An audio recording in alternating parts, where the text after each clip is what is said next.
Yo, yo, yo. So, there used to be a saying that if you want to earn in crores and raise millions of dollars, you should start making a fintech business. So, what is fintech? Fintech is nothing but adding finance and technology back together. So, let's dive deep into India's fintech report. Let's explore some data. In 2022, in India, there were around 931 million smartphones. And in 2025, it is estimated to be 1.1 billion. In growth, that would be more than 22%. In 2022, the total internet users were 759 million plus, and it is estimated that it would be more than 900 million in 2025, which has an absolute growth of 19%. The growth rate of rural-urban internet users is going to be way more than the urban internet user, because urban internet user is already in its peak.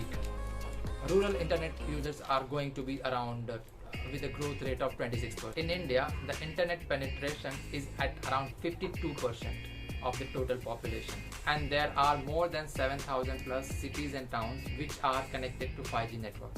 Urban internet penetration is at around 71%.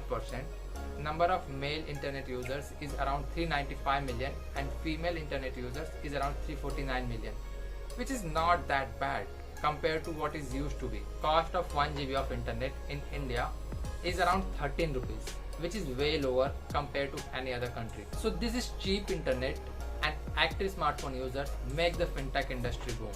And UPI plays a very important role over here. It is estimated that fintech would be $2.1 trillion by 2030 in India with a CAGR of 18%.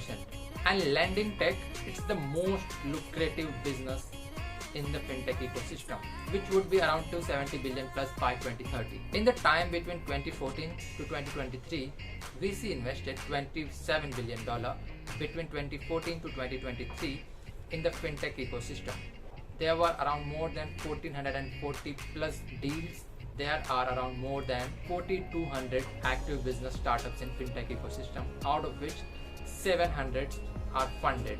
This VC investment and growth have created a lot of unicorns. In India, there are around 23 unicorn fintech startups. What is unicorn? Unicorns are nothing but companies with the valuations of more than $1 billion. There are around 34 unicorns, companies which are about to become unicorn. The combined valuation of all the fintech unicorns is around $74 billion and Sunicorn is around $12.7 billion. Right now, the fintech ecosystem is around $584 billion and it is estimated that it would be around $2.1 trillion by 2030, which would be a CAGR of around 18%. In fintech, lending is going to be a top subsector from $270 billion to more than $1.2 trillion, which is going to grow by a CAGR of 22%.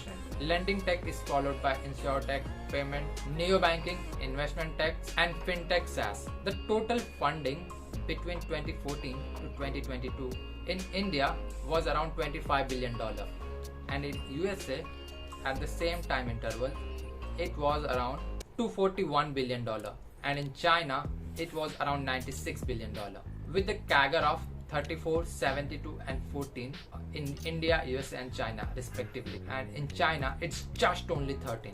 Number of fintech unicorns in India is around 23 and USA has way more than we can even imagine of. It has a total to 132 unicorns out of fintech. India has around 23 unicorns in fintech industry and China has around 13. USA is like way more ahead than combining both of us together. USA has 132 unicorn fintech startups. The average check size of investment in India and USA is almost around $22 million. But for China, it's around $29 million. As we have seen earlier, there are multiple subsector in fintech. Let's see who is doing what, which company is doing what in fintech ecosystem. In payments, we have Bharat Pay, Cred, BillDesk, JustPay, etc. In lending tech, we have Slice, Incred, Lending Tech, etc. In investment tech, we have Jirotha, Grow, Smallcase, etc. For insurtech, we have Echo, Policybazaar, Digit, etc. For fintech SaaS, we have Zeta, Zenwork, ActiveAI, etc. Banking, we have FamPay, Jupiter, FanPay, PhonePay, etc. Fintech unicorn startup, you may have known a lot of key players like Cred, Paytm, CoinDCX, Echo, OneCard, etc. etc. In Sunicon, we have Lending Card, Rupeek, Policy Bazaar, Navi, Jupiter, Incred, etc. At growth stage, we have Dot Pay, OK Credit, ET Money, etc. As we have seen earlier, in India, there were around 1440 plus deals with a combined value of $27 billion. Let's see where the VC's money were used to go. Out of 1440, there were around 604 deals were only for the seed stage startup, 458 for growth stage, and 241 for the late stage startup, with a value of 1.2, 9.3, and $16 billion respectively. Since 2014 to 2023 October, we had around, in India, the startup ecosystem has raised $27 billion in Fintech ecosystem, out of which in 2023 alone, there were around 27 deals. As the market is not at a very right space, the investment in tech ecosystem is declining. You can have a look over here, like how in quarter 4, our investment with a very negative rate. In the quarter 4 of 2021, we had around 85 deals, which is the highest till now. The median ticket size was around $4.9 million in the quarter 2 of 2023. More than 50% of total investment were valued less than $6 million in quarter 2 of 2023. The lending tech is most raised capital in quarter 2 of 2023 with the value of the total of 65.2%, followed by banking, fintech, tech, investment tech, then others. Lending tech alone has around 15 deals in quarter 2 of 2023 alone, which was highest among its subsector. In late stage startup, the investment is declined by 66% by year on year between quarter 2 and quarter 3 of 2023. Bangalore and Delhi NCR top the funding chart in quarter 2 of 2023. The most active fintech startup investor in 2020 in the quarter 2 of 2023 is Kunal Shah, followed by Titan Capital. And digital consumer lending is going to be 720 billion plus by 2030 with a CAGR of 22%.